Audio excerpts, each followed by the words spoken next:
kasama natin ang isang tunay na anak ng Aurora, ang Company Commander ng Philippine Army sa Dingalan, si Captain Noel Luwagin.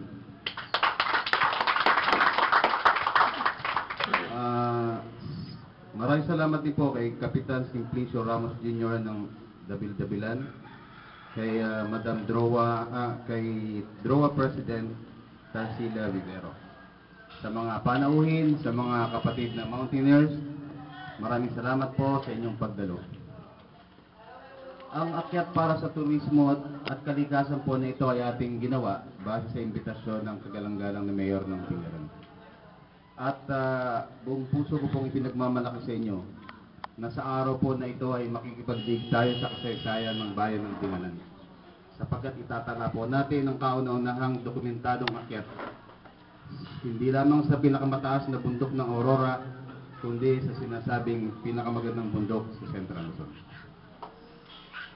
Ito po ay ginagawa rin natin bilang pakikiisa sa kauna-unahang selebrasyon ng Save Sierra Madre sa Lunes.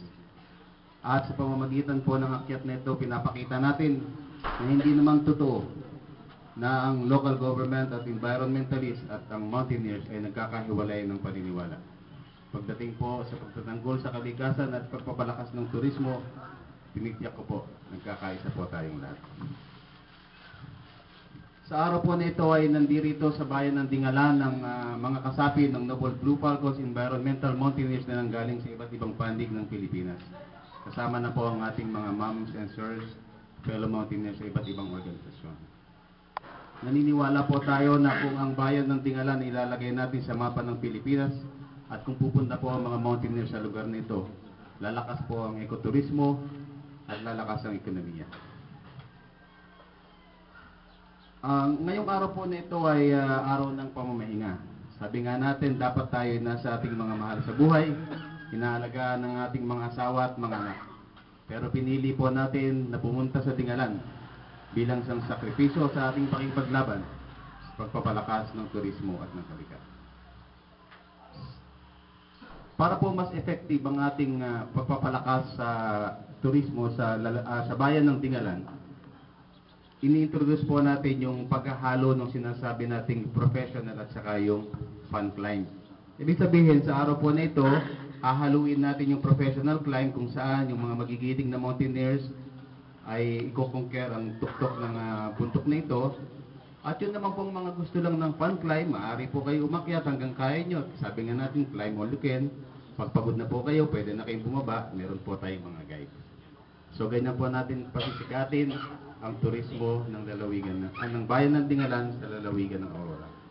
Ang importante, sa araw po nito, pinagmamalaki natin ng halos kalahating milyon na Noble Blue Falcon sa buong Pilipinas ay nakatutok dito para ilagay sa mapa ang bayan ng Dingalan. Mga kasama, hindi madaling umakyat sa bundok na sinasabi ayon sa data ng Philippine Army ay 1,950 meters above sea level. Hindi rin po madaling umakyat sa bundok dahil napakadelikado, madulas, matarik, maraming mga mababangis na hayop. Pero bakit po natin ginagawa ang bagay nito ay sa dalawang bagay. Una, this is the pursuit of a dream. Yung pong tinatawag nating passion ng mga mountaineers. Conquering heights, conquering challenges. At pangalawa, yung pong ating konsepto ng environmental awareness, yung pagmamahal sa kalikasan. Pakisulat po sa ating mga papel. Sa araw na ito, 5, 10, 20 taon, 50 taon, matanda na tayo. Maaaring makalimutan na po ang araw nito. Pero isang bagay ang tiyak. Kapag kaharap natin ang ating mga apo, may pagmamalaki natin sa kanila na si Lolo at si Lola kailanman hindi inubos ang kanilang lakas, kabataan at talino para sa sarili lamang. Inubos nilang ang lakas nito para sa kalikasan. Mabuhay po kayo at maraming salamat.